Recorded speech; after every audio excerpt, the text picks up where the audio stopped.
ہاں جی، یہ جو الف کے اوپر لگی ہوئی ہے اس کو کہتے ہیں کھڑی زبر، اور یہ جو یا کے اوپر لگی ہوئی ہے اس کو بھی کھڑی زبر کہتے ہیں، اور یہ جو نون کے اوپر لگی ہوئی ہے اس کو صرف زبر کہتے ہیں۔ یہ کھڑی زبر ہے اور یہ زبر ہے۔ کھڑی زبر اور زبر میں کیا فرق ہے کہ کھڑی زبر جس حرف کے اوپر آئے اس حرف کو ایک الف کے برابر لمبا کرتے ہیں، اور یہ زبر جس حرف کے اوپر آئے اس کو لمبا نہیں کرتے، ٹھیک ہے؟ اور زبر، زیر پیش، کھڑی زبر، کھڑی زیر، کھڑی الٹا پیش، ان سب کے پڑھنے کا طریقہ ایک ہی ہے، لیکن وہ لمبا ہو جاتا ہے اور یعنی جو زبر ہے وہ لمبا نہیں ہوتا، ٹھیک ہے؟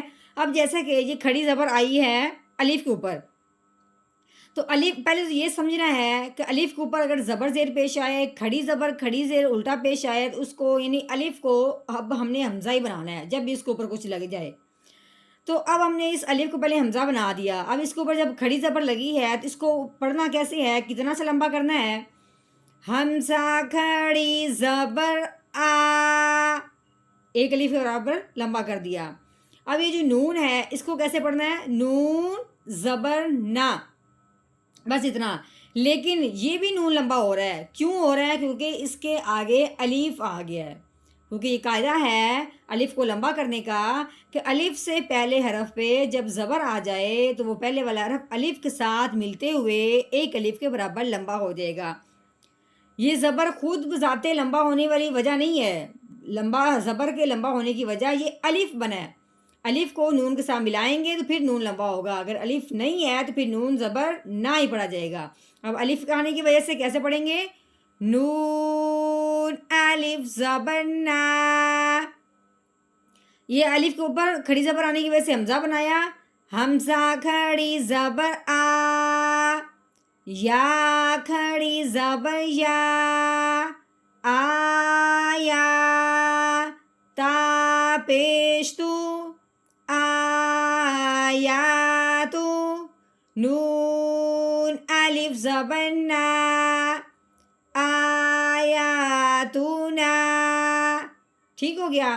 یہ تو میں نے بتایا صرف ایک یعنی ایک لفظ بتایا ہے، باقی آپ مکمل ویڈیو دیکھیں گے تو انشاءاللہ ایک ایک لفظ کے اندر بہت تفصیل سے بات بیان کی ہو جائے گی، جس سے معلوم ہوگا کہ لفظ کو لمبا کیوں کرنا ہے، ملانا کیوں ہے، کیوں نہیں ملانا۔ تو آپ مکمل ویڈیو دیکھیں، انشاءاللہ بہت فائدہ ہوگا۔ نحمده ونصلي على رسوله الكريم اما بعد فاعوذ بالله من الشیطان الرجیم بسم اللہ الرحمن الرحیم۔ السلام علیکم ورحمۃ اللہ وبرکاتہ۔ امید ہے آپ سب خیریت سے ہوں گے، انشاءاللہ جہاں ہوں گے ایمان اور صحت کی نعمت سے مالا مال ہوں گے۔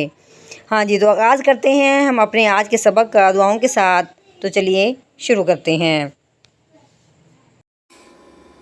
اللهم صل على سيدنا ومولانا محمد وعلى آل سيدنا ومولانا محمد وبارك وسلم۔